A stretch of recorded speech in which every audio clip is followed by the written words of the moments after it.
Oh, hello, and welcome to another one of Baby Elias's afternoon time or bedtime stories, depending on where you are. We start off with a new story entitled Black Beauty by Anna Sewell. Black Beauty, His Grooms and Companions, the autobiography of a horse, translated from the original Equine. Equine. Translated from the original Equine by Anna Sewell. London, JARROLD and Sons. 3 Paternoster buildings. To my dear and honored mother, whose life, no less than her pen, has been devoted to the welfare of others, this little book is affectionately dedicated. Shall we begin, Baby Elias? Part 1, Chapter 1, My Early Home. The first place that I can well remember was a large, pleasant meadow with a pond of clear water in it. Some shady trees leaned over it, and rushes and water lilies grew at the deep end. Over the hedge on one side we looked into a ploughed field, and on the other we looked over a gate at our master's house, which stood by the roadside. At the top of the meadow was a plantation of fir trees, and at the bottom a running brook overhung by a steep bank. Whilst I was young, I lived upon my mother's milk, as I could not eat grass. In the daytime I ran by her side. That night I lay down close by her. When it was hot, we used to stand by the pond in the shade of the trees, and when it was cold, we had a nice warm shed near the plantation. As soon as I was old enough to eat grass, my mother used to go out to work in the daytime and came back in the evening. There were 6 young colts in the meadow beside me. They were all older than I was. Some were nearly as large as grown-up horses. I used to run with them and had great fun. We used to gallop all together round and round the field as hard as we could go. Sometimes we had rather rough play, for they would frequently bite and kick as well as gallop. One day, when there was a good deal of kicking, my mother whinnied to me to come to her, and then she said, "I wish you to pay attention to what I'm going to say to you. The colts who live here are very good colts, but they are cart-horse colts, and of course they have not learned manners. You have been well bred and well born. Your father has a great name in these parts, and your grandfather won the cup 2 years at the Newmarket races. Your grandmother had the sweetest temper of any horse I ever knew, and I think you have never seen me kick or bite. I hope you will grow up gentle and good and never learn bad ways. Do your work with a good will, lift your feet up well when you trot, and never bite or kick, even in play." I have never forgotten my mother's advice. I knew she was a wise old horse, and our master thought a great deal of her. Her name was Duchess, but he often called her Pet. Our master was a good, kind man. He gave us good food, good lodging, and kind words. He spoke as kindly to us as he did to his little children. We were all fond of him, and my mother loved him very much. When she saw him at the gate, she would neigh with joy and trot up to him. He would pat and stroke her and say, "Well, old pet, how is your little darky? I was a dull black, so he called me Darky. Then he would give me a piece of bread, which was very good, and sometimes he brought a carrot for my mother. All the horses would come to him, but I think we were his favorites. Mother always took him to the town on a market day in a light gig. There was a ploughboy, Dick, who sometimes came into our field to pluck blackberries from the hedge. When he had eaten all he wanted, he would have what he called fun with the colts, throwing stones and sticks at them to make them gallop. We did not much mind him, for we could gallop off, but sometimes a stone would hit and hurt us. One day he was at this game and did not know that the master was in the next field, but he was there watching what was going on. Over the hedge he jumped in a snap, and catching Dick by the arm, he gave him such a box on the ear as made him roar with the pain and surprise. As soon as we saw the master, we trotted up nearer to see what went on. "Bad boy," he said, "bad boy, to chase the colts. This is not the first time nor the second, but it shall be the last. There, take your money and go home. I shall not want you on my farm again." So we never saw Dick any more. Old Daniel, the man who looked after the horses, was just as gentle as our master. So we were well off. Chapter 2. The Hunt. Before I was 2 years old, a circumstance happened which I have never forgotten. It was early in the spring. There had been a little frost in the night, and a light mist still hung over the plantations and meadows. I and other colts were feeding at the lower part of the field when we heard, quite in the distance, what sounded like the cry of dogs. The oldest of the colts raised his head and pricked his ears and said, "There are the hounds," and immediately cantered off, followed by the rest of us, to the upper part of the field, where we could look over the hedge and see several fields beyond. My mother and an old riding horse of our master's were also standing near, and seemed to know all about it. "They have found a hare," said my mother, "and if they come this way, we shall see the hunt." And soon the dogs were all tearing down the field of young wheat next to ours. I never heard such a noise as they made.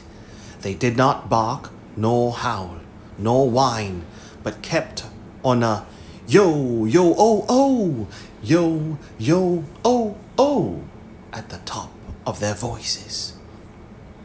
After them came a number of men on horseback, some of them in scarlet coats, all galloping as fast as they could.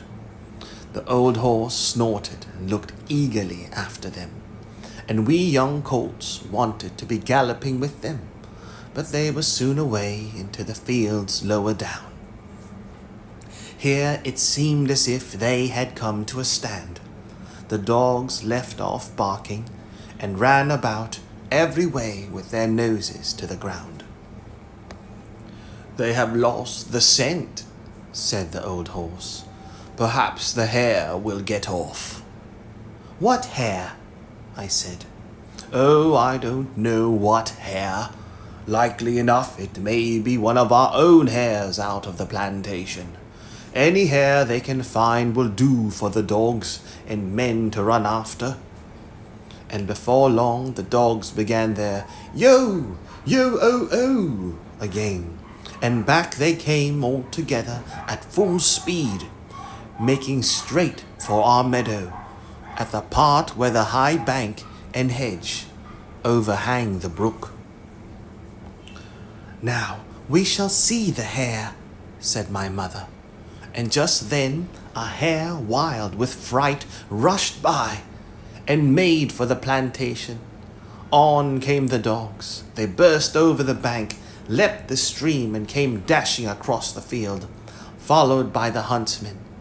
6 or 8 men leaped their horses clean over, close upon the dogs. The hare tried to get through the fence. It was too thick, and she turned sharp round to make for the road, but it was too late. The dogs were upon her with their wild cries. We heard one shriek, and that was the end of her. One of the huntsmen rode up and whipped off the dogs, who would soon have torn her to pieces. He held her up by the leg, torn and bleeding, and all the gentlemen seemed well pleased. As for me, I was so astonished that I did not at first see what was going on by the brook, but when I did look, there was a sad sight. 2 fine horses were down. One was struggling in the stream, and the other was groaning on the grass. One of the riders was getting out of the water, covered with mud. The other lay quite still. "His neck is broke," said my mother. "And serves him right too," said one of the colts. I thought the same, but my mother did not join with us. "Well, no," she said, "you must not say that. But though I am an old horse, and have seen and heard a great deal, I never yet could make out why men are so fond of this sport. They often hurt themselves, and often spoil good horses, and tear up the fields, and all for a hare or a fox or a stag that they could get more easily some other way. But we are only horses and don't know." Whilst my mother was saying this, we stood and looked on. Many of the riders had gone to the young man, but my master, who had been watching what was going on, was the first to raise him. His head fell back and his arms hung down, and everyone looked very serious. There was no noise now. Even the dogs were quiet, and seemed to know that something was wrong. They carried him to our master's house. I heard afterwards that it was young George Gordon, the squire's only son, a fine, tall young man, and the pride of his family. There was now riding off in all directions to the doctors, to the fairies, to the farriers.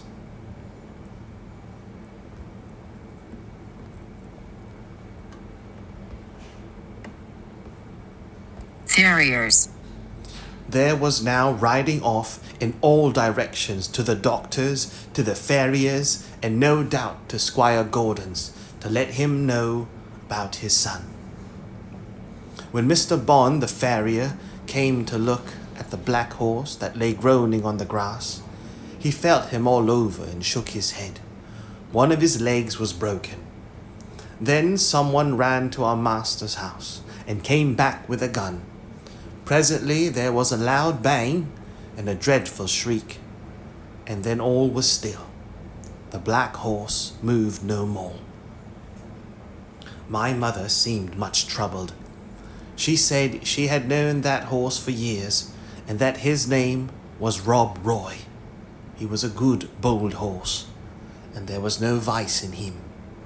She never would go to that part of the field afterwards. Not many days after, we heard the church bell tolling for a long time, and looking over the gate we saw a long, strange black coach that was covered with black cloth and was drawn by black horses. After that came another, and another, and another, and all were black, while the bell kept tolling, tolling.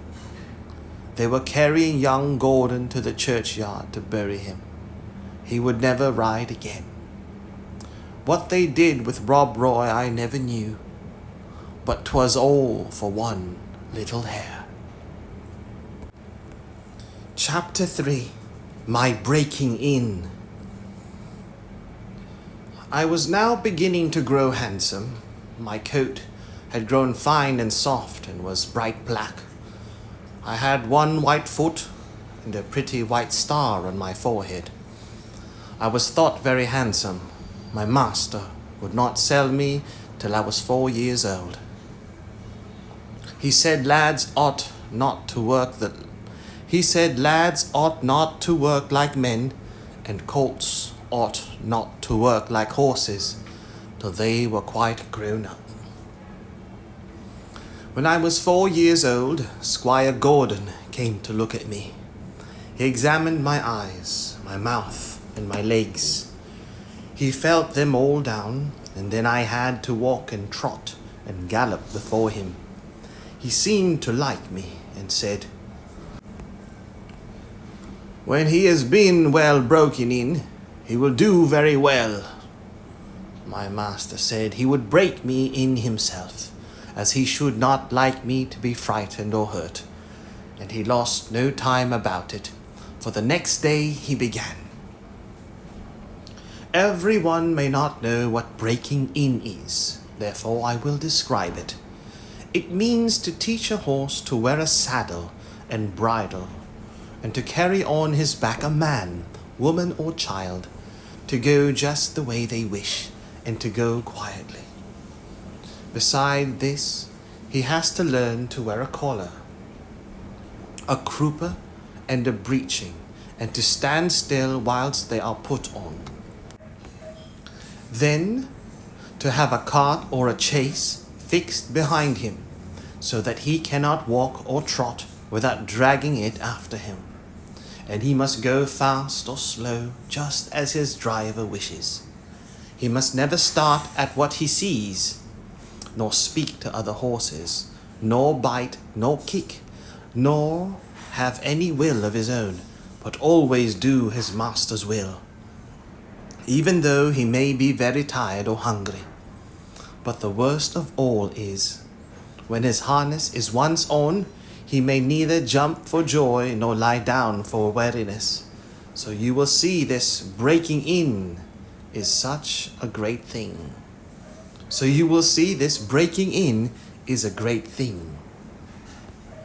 I had, of course, long been used to a halter and a headstall, and had to be led about in the field and lanes quietly. But now I was to have a bit and bridle.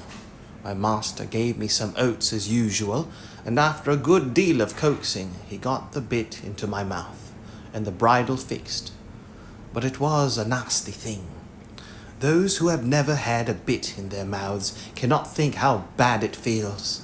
A great piece of cold, hard steel, as thick as a man's finger, to be pushed into one's mouth, between one's teeth and over one's tongue, with the ends coming out at the corner of your mouth, and held fast there by straps over your head, under your throat, round your nose, and under your chin, so that no way in the world can you get rid of that nasty hard thing. It is very bad. Yes, very bad. At least I thought so. But I knew my mother always wore one when she went out, and all horses did when they were grown up. And so what with the nice oats, and what with my master's pats, kind words, and gentle ways, I got to wear my bit and bridle. Next came the saddle, but that was not half so bad.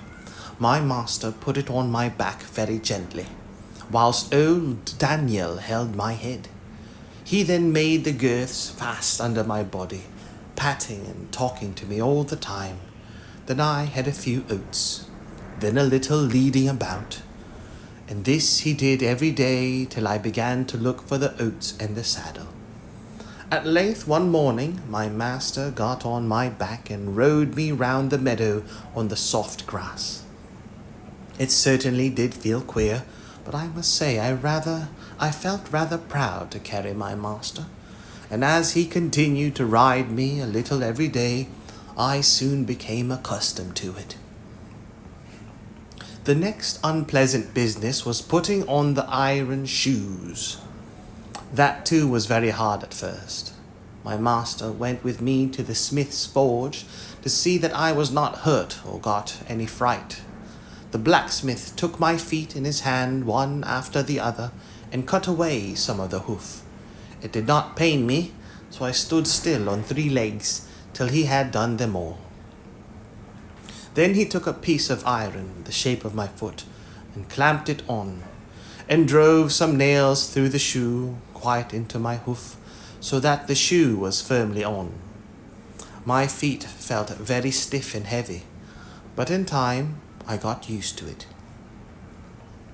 And now, having got so far, my master went on to break me to harness. There were more new things to wear. First, a stiff, heavy collar just on my neck, and a bridle with great side pieces against my eyes called blinkers.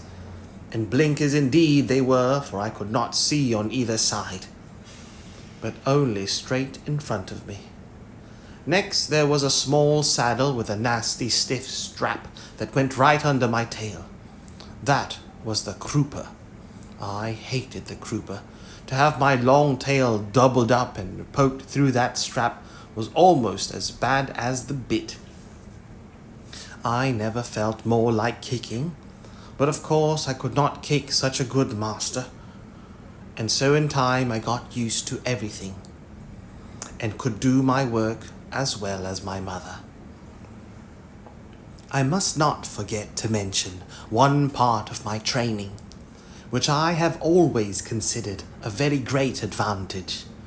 My master sent me for a fortnight to a neighbouring farmer's, who had a meadow which was skirted on one side by the railway. Here were some sheep and cows, and I was turned in amongst them. I shall never forget the first train that ran by.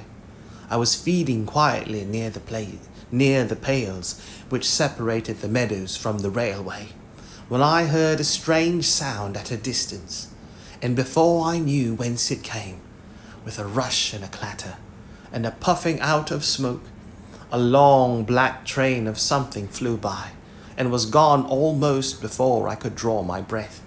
I turned and galloped to the further side of the meadow as fast as I could go, and there I stood, snorting with astonishment and fear. In the course of the day, many other trains went by, some more slowly.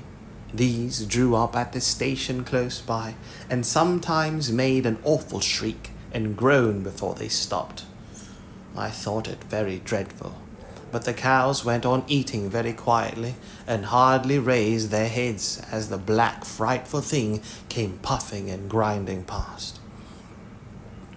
For the first few days I could not feed in peace, but as I found that this terrible creature never came into the field, or did me any harm, I began to disregard it, and very soon I cared as little about the passing of a train as the cows and sheep did. Since then I have seen many horses much alarmed and restive at the sight or sound of a steam engine, but thanks to my good master's care, I am as fearless at railway stations as in my own stable. Now, if anyone wants to break in a young horse, well, that is the way.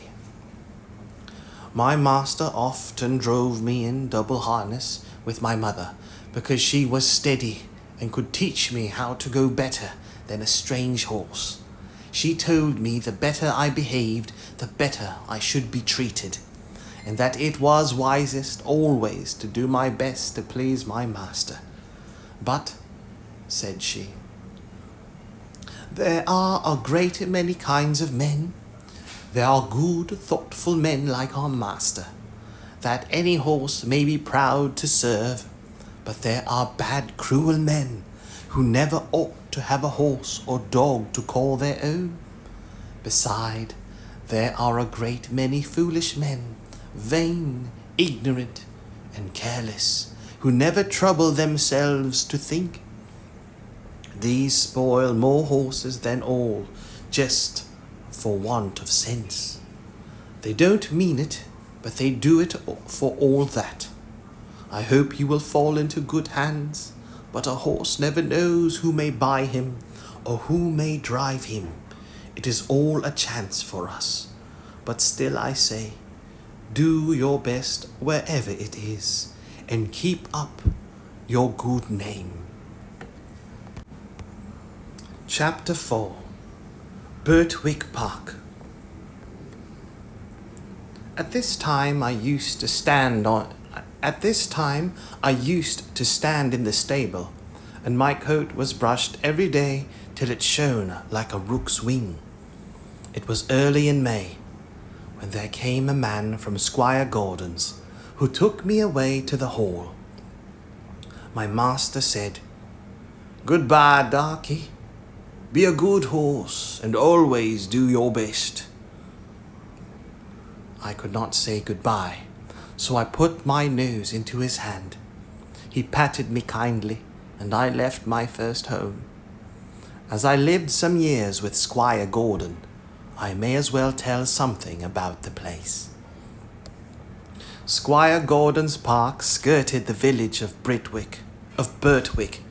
It was entered by a large iron gate at which stood the first lodge, and then you trotted along on a smooth road between clumps of large old trees, then another lodge and another gate, which brought you to the house and the gardens.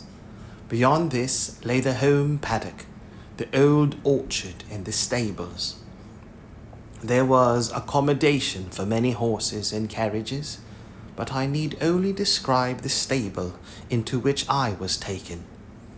This was very roomy, with 4 good stalls. A large swinging window opened into the yard, which made it pleasant and airy. The first stall was a large square one, shut in behind with a wooden gate. The others were common stalls, good stalls, but not nearly so large. It had a low rack for hay and a low manger for corn. It was called a loose box, because the horse that was put into it was not tied up, but left loose to do as he liked. It is a great thing to have a loose box. Into this fine box the groom put me. It was clean, sweet, and airy. I never was in a better box than that, and the sides were not so high, but that I could see all that went on through the iron rails that were at the top. He gave me some very nice oats. He patted me, spoke kindly, and then went away. When I had eaten my corn, I looked round. In the stall next to mine stood a little fat grey pony, with a thick mane and tail, a very pretty head, and a pert little nose. I put my head up to the iron rails at the top of my box and said, "How do you do? What is your name?" He turned round as far as his halter would allow. Held his head up and said, "My name is Merrylegs. I am very handsome. I carry the young ladies on my back, and sometimes I take our mistress out in the low chair.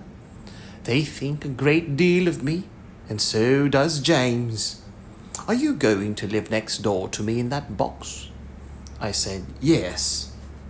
"Well then," he said, "I hope you are good-tempered. I do not like anyone next door who bites." Just then a horse's head looked over from the stall beyond. The ears were laid back, and the eye looked rather ill-tempered. This was a tall chestnut mare, with a long handsome neck. She looked across to me and said, "So it is you who have turned me out of my box. It is a very strange thing for a colt like you to come and turn a lady out of her home." "I beg your pardon," I said. "I've turned no one out. The man who brought me put me here, and I had nothing to do with it. And as to my being a colt, I am turned 4 years old, and I am a grown-up horse. I never had words yet with horse or mare, and it is my wish to live at peace." "Well," she said, "we shall see." Of course, I do not want to have words with a young thing like you." I said no more. In the afternoon, when she went out, Merrylegs told me all about it. "The thing is this," said Merrylegs. "Ginger has a bad habit of biting and snapping. That is why they call her Ginger. And when she was in the loose box, she used to snap very much. One day she bit James in the arm and made it bleed, and so Miss Flora and Miss Jessie, who are very fond of me, were afraid to come into the stable. They used to bring me nice things to eat, an apple or a carrot or a piece of bread, but after Ginger stood in that box they dared not come, and I missed them very much. I hope they will now come again if you do not bite or snap." I told him I never bit anything but grass, hay and corn, and could not think what pleasure Ginger found it. "Well, I don't think she does find pleasure," says Merrylegs. "It is just a bad habit. She says no one was ever kind to her, and why should she not bite? Of course, it is a very bad habit, but I'm sure if all she says be true, she must have been very ill-used before she came here. John does all he can to please her, and James does all he can, and our master never uses a whip if a horse acts right. So I think she might be good-tempered here, you see," he said with a wise look. "I am 12 years old, I know a great deal, and I can tell you there is not a better place for a horse all round the country than this. John is the best groom that ever was. He has been here 14 years, and you never saw such a kind boy as James is, so that it is all Ginger's own fault that she did not stay in that box."